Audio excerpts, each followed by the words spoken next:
Welcome to Becoming is Messy, where we dive deep into the journey of survival, transformation, and everything in between. I'm your host, Megan Dawson, here to share the honest, unfiltered stories behind my own process of becoming.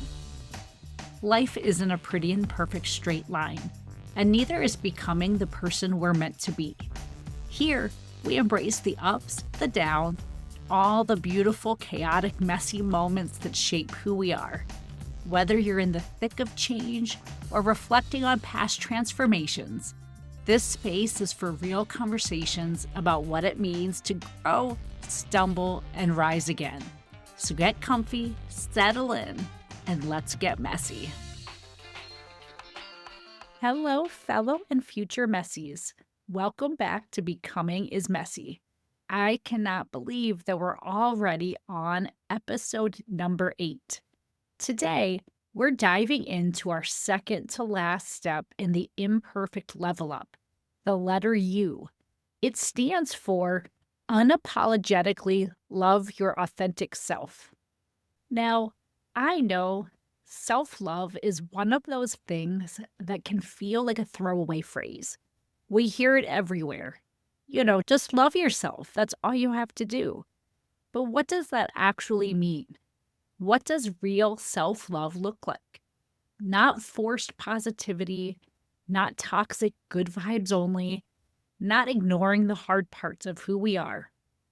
Today, we are talking about deep, authentic, unshakable love for the person that you are and the person that you are becoming. And let's be real. Learning to love yourself, it can be messy. So what is it that I mean when I say self-love?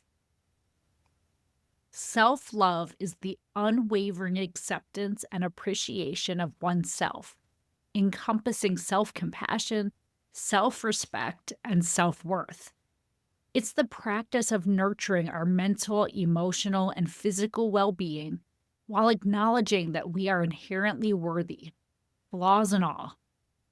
Dr. Kristin Neff, a leading researcher on self-compassion, describes it as treating yourself with the same kindness and understanding that you would offer a close friend. Self-love isn't about arrogance or thinking that you're better than others. It's about knowing that you are enough exactly as you are, without conditions or prerequisites. It's choosing yourself even on the days when you don't feel like you measure up. And more importantly, self-love isn't a destination. It's an ongoing practice, a relationship that you cultivate with yourself every single day. Many of us were taught that self-love was selfish, that humility meant diminishing ourselves, and that seeking our own well-being was indulgent. But true self-love is not arrogance or conceit. It's the opposite. Those who appear selfish or egotistical are often acting from a place of lack, compensating for deep insecurities by taking from others. Genuine self-love, however, fills us from within. It creates an overflow, allowing us to give freely without expectation, to set healthy boundaries, and to engage with the world from a place of abundance rather than need. At its core, self-love is the desire for our highest good. It means recognizing our unwavering worth, understanding that it cannot be diminished or enhanced by external factors, and choosing thoughts and actions that align with that truth. It fosters self-acceptance, compassion, and a deeper understanding of ourselves. When we love ourselves, we cultivate resilience, reduce fear, and free ourselves from the need for external validation. This not only enhances our relationships and emotional well-being, but also leads to a more authentic, fulfilling, and joyful life. Self-love is not just a personal practice. It is a path to freedom, transformation, and a deeper connection with everything around us. Self love isn't merely a feel good concept, it's a foundational pillar for our mental, emotional, and physical well being. Embracing self love as a life strategy can lead to profound transformations, including enhanced mental health. Practicing self love reduces self criticism and promotes a positive self image, leading to lower levels of anxiety and depression. Improved physical health. When we love ourselves, we are more likely to engage in health promoting behaviors, such as regular exercise, balanced nutrition, contributing to overall well being and stronger relationships. Self love fosters authenticity, allowing us to form deeper and more meaningful connections with others. Sonya Renee Taylor, author and founder of the Body is Not an Apology movement, advocates for radical self love. She asserts that embracing our bodies and identities without shame is a revolutionary act that dismantles societal norms and promotes genuine self acceptance. Taylor emphasizes that radical self love is not just about individual well being, but also about creating a more just and compassionate world. Similarly, Abiola Abrams, in her book African Goddess Initiation Sacred Rituals for Self Love, Prosperity, and Joy, emphasizes the importance of self love in personal empowerment and spiritual growth. She provides rituals and practices that encourage individuals to connect with their inner divinity and embrace their true selves. Chidera Eguru, known as the Slum Flower, challenges conventional beauty standards through her hashtag Saggy Boobs Matter movement and her book, What a Time to Be Alone.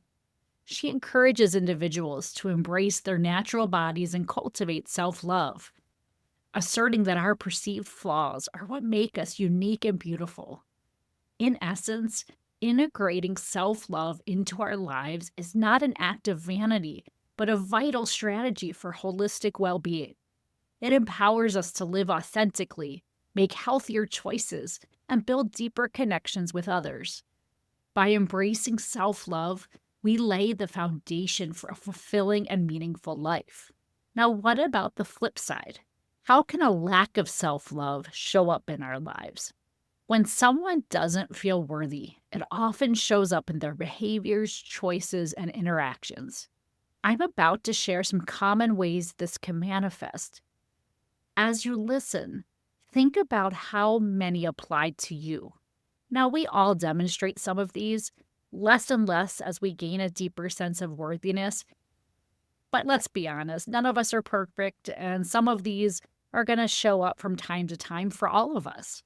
But if you see many of these showing up regularly in your life, if there are areas in your life where you feel stuck, maybe continually repeating unhealthy behaviors, this is an invitation to do some work in this space. All right, so here are some examples of how a lack of self-love can show up in relationships. People pleasing, constantly putting others' needs ahead of your own to seek validation. Fear of saying no, avoiding setting boundaries out of fear of rejection or just being too much. Unhealthy relationships, tolerating mistreatment or staying in toxic dynamics due to low self-worth. Over apologizing, saying sorry excessively even when you've done nothing wrong. Avoiding vulnerability, struggling to open up because you don't believe you're worthy of deep connection. A lack of self-love can also show up in self-perception and self-talk.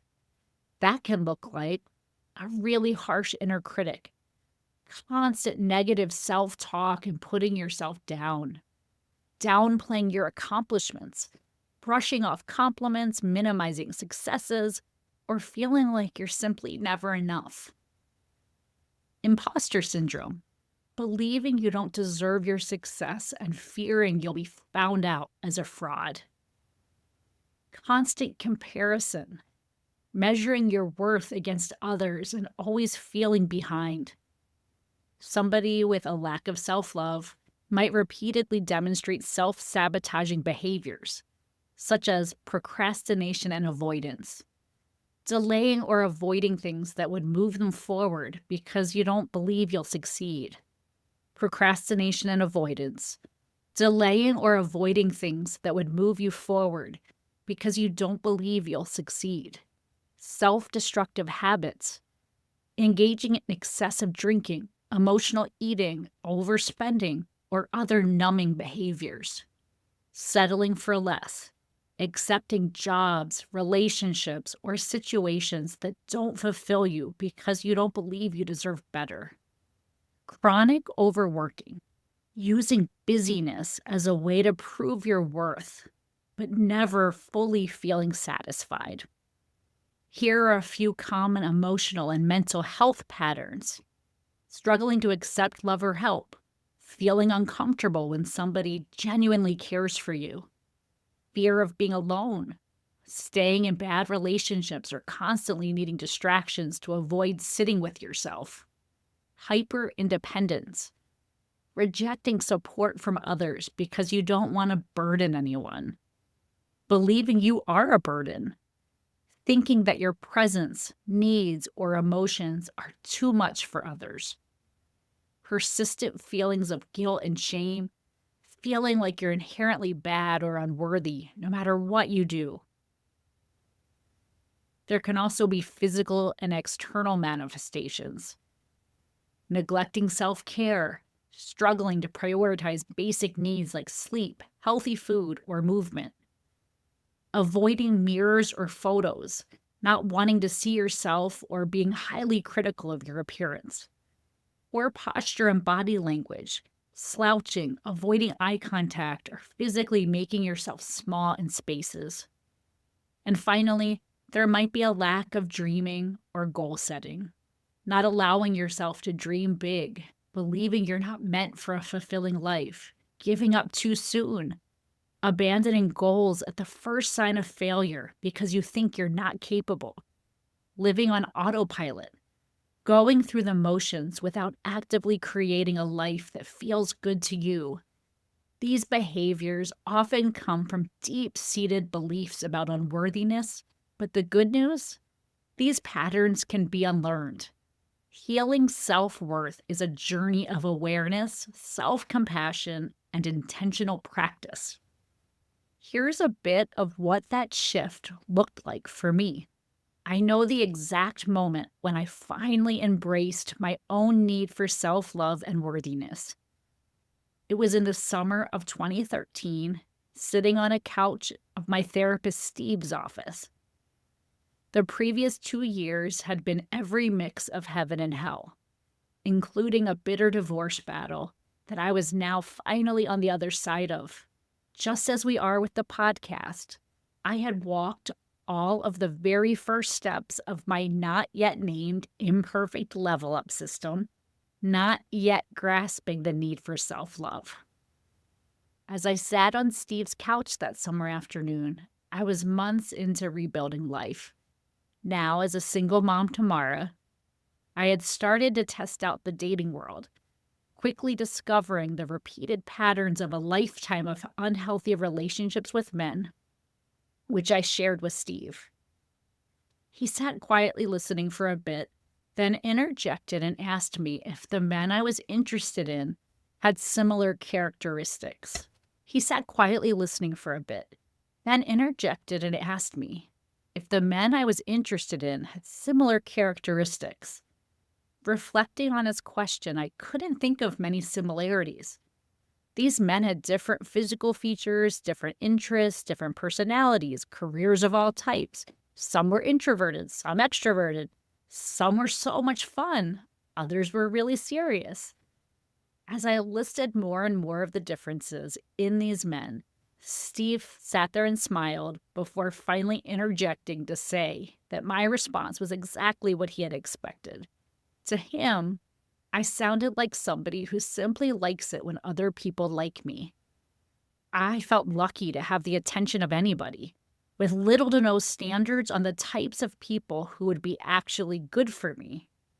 Steve and my conversation that day turned into a deep dive into my own feelings of unworthiness. While I had developed so much in the last few years, there remained deep-seated feelings of being broken, scarred, and unlovable. If I wasn't able to love myself simply as I was, how could I expect others to ever love me back? My own disregard of myself was setting the low bar for how others treated me.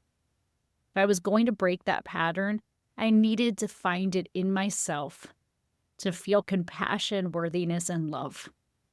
In our follow-up session, Steve and I worked together on a dating boundary list, grounded in the premise that I love myself deeply and I am worthy of love. My list was to become my non-negotiables. If I were to meet people who liked me but didn't fit my list, I was to end things. The list wasn't superficial. It included things like, I'd be proud to introduce this person to my friends and family. I feel like my most authentic self when I'm with this person. I feel like I can tell this person anything and not be judged. This person has a purpose and passion for things outside of our relationship. This person has close friends. This person is fun to be around. The process of enacting the boundaries of this list not only made dating fun, but it also helped build up my feelings of worthiness. I learned to appreciate being single instead of settling for anything less than my standards for a life partner. And while I had never had a healthy relationship before, Kelly, the love of my life, would appear just a few months after this exercise. I know in my heart that there's no way that's a coincidence. He and I have now been married for almost a decade. I know with certainty that I was only ready for his love because I had learned to love myself, finally. So how can you start to cultivate self-love and radical acceptance? Understanding the importance of self-love is one thing, but integrating it into our daily lives requires intentional practice. All of the steps we've talked about in prior episodes are foundational elements for radical acceptance. A look back at the Level Up framework so far, the messy, imperfect, sometimes painful, but always transformational process of stepping into our power. We started with letting our inner voice lead, learning to tune into our intuition, to listen to the whispers inside of us instead of the noise of the world. We explored our past, looking at it as an observer, not a judge. We uncovered the value in the lessons, the idea that even the messiest, hardest moments have something to teach us. We embraced the magic of the universe, recognizing the signs and synchronicities that guide us. We leaned into our unique healing needs because our healing is not one size fits all. And now here we are at you, unapologetic self-love. But here's the thing. If we are going to fully love ourselves, we have to embrace all of us. The highs, the lows, the in-between. We can't have the good without the bad, and yet so many of us still carry shame about the messy parts of our story. We see the mistakes, the failures, the rock bottoms, and we think they make us unworthy. But in truth, those moments are meant to be lessons to guide you to wholeness. With all that you've been reflecting on in the first 5 steps, here are some additional strategies to strengthen your self-love. These research-backed strategies can truly shift how we show up for ourselves. 1. Self-compassion over self-criticism. We often default to being our own worst critic, magnifying our perceived shortcomings while extending endless grace to others. But self-compassion is one of the most powerful tools in fostering self-love and emotional resilience. Dr. Kristen Neff, a leading researcher on self-compassion, highlights that treating ourselves with kindness reduces anxiety and depression while increasing motivation and resilience. Self-compassion is not about letting yourself off the hook. It's about recognizing your humanity and responding to yourself with care. Here are some tips for how you can start practicing it. 1. The friend test. When you catch yourself in negative self-talk, pause and ask, would I say this to my best friend? If not, reframe it with kindness. 2. Use affirming language. Replace harsh inner dialogue with softer, constructive words. Instead of I always mess up, try I'm learning and growing, just like everybody else. Journal for self-compassion. Write a letter to yourself from the perspective of a kind friend. Reflect on challenges you're facing and offer yourself encouragement. Next time you make a mistake, place your hand over your heart and say something soothing, like, I'm doing my best, and that's enough. This small act of self-touch activates the parasympathetic nervous system. It signals safety and comfort. The next strategy is radical acceptance. Radical acceptance, a core principle in dialectical behavior therapy developed by Dr. Marsha Linehan, is about fully acknowledging reality, even the painful parts, so that we stop resisting, ruminating, or wishing that things were different. The paradox: accepting reality helps us actually evolve out of our perpetual suffering. Resistance to reality keeps us stuck. When we refuse to accept a situation, such as a breakup, a job loss, an illness, we add unnecessary pain on top of the existing hardship. Radical acceptance allows us to move through difficulty instead of being trapped by it. You can start practicing it by recognizing resistance. Notice when you're mentally fighting reality. This shouldn't be happening, or I can't believe this, are thoughts to give you a clue. Replace those with, this is the reality I am in. Now, how do I move forward? Be mindful in the moment. When emotions feel overwhelming, pause and observe them without judgment. Simply name what you're experiencing. I feel frustrated. I feel disappointed. Simply acknowledge those emotions. It will reduce the intensity. Acceptance doesn't mean agreement. You don't have to like a situation to accept it. Acceptance simply means recognizing reality as it is so that you can take empowered action. A quick exercise for this strategy: when facing a difficult moment, repeat, this is where I am right now. Fighting it won't change it, but I can decide my next step. Pair this with a grounding technique like deep belly breathing to help your nervous system process emotions.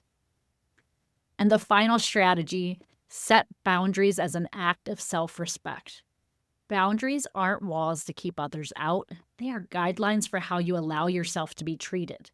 Nedra Glover Tawwab, author of Set Boundaries, Find Peace, explains that setting boundaries protects our emotional energy, strengthens relationships, and ultimately fosters deeper self-love. Many of us were conditioned to people please, equating saying yes with being kind and no with being selfish. But healthy boundaries prevent burnout and resentment, ensuring that we show up as our best selves in our relationships. A way that you can practice boundaries is simply identifying where you need boundaries. Notice where you feel drained, resentful, or overwhelmed. Those are signals that boundaries are needed. Use clear, simple language. Boundaries don't require a lengthy explanation.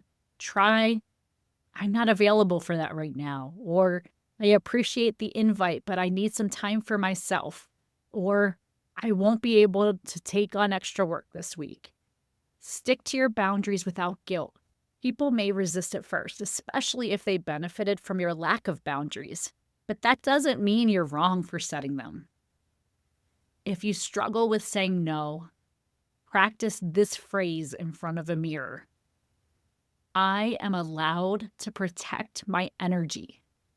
My needs matter too. The more you affirm it, the more confident you'll feel when enforcing boundaries in real life. So where do you start? Pick one strategy to focus on. Which of these feels most relevant to your current season of life? I suggest you start there. Self-love doesn't require massive changes overnight. A small mindset shift, a few kind words to yourself, or one clear boundary can make a huge difference. Give yourself grace. Just like any other skill, self-love takes time. Be patient with yourself as you unlearn old patterns and build new, healthier ones. Remember, self-love is a continuous journey, not a destination. So what's coming up in our next episode?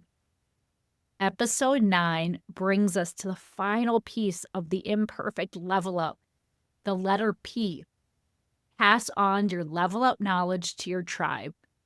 Healing isn't meant to happen in isolation, and next time we'll dive into how we can take everything we've uncovered, every lesson, every stumble, every breakthrough, and use it to lift up others in our lives. Also, I cannot believe how fast these first few episodes have flown by.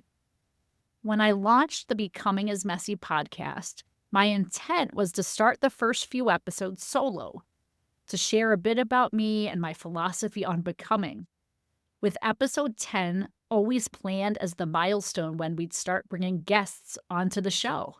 And y'all, that episode is almost here.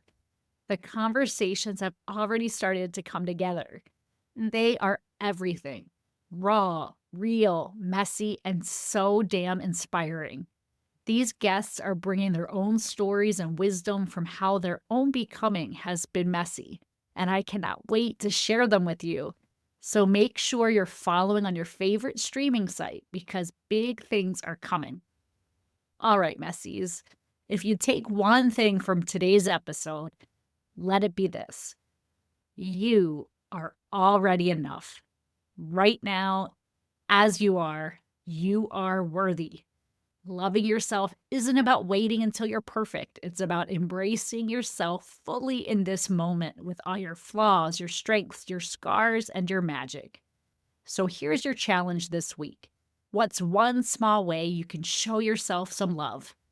Whatever it is, do that. Because you, my friend, are worthy of love. Not someday, but right now. Thank you for spending this time with me. If this episode spoke to you, share it with someone who needs to hear it. And as always, keep embracing the mess because that's where the magic happens. Before we wrap today, I want to invite you to be part of the Becoming is Messy community. Subscribe to the podcast so you don't miss a single episode. And if there's anything that resonates with you, please leave a review. Your feedback means the world to me, and it helps other people find this community. Follow me on social media. I'd love to hear your ideas for future topics, your questions, and stories from your own messy moments. And if you're feeling inspired, check out the Becoming is Messy shop, where you can grab a mug, a t-shirt, or something else that reminds you to embrace your messy magic every single day. A huge thank you to the incredible Wolves and Sheep for providing the music for Becoming is Messy. Check them out on your favorite music streaming platform. As we close out today's episode, remember this. Messy is just another word for growing. So keep showing up, keep laughing, and keep making beautifully awkward progress. Until next time, stay messy, my friends.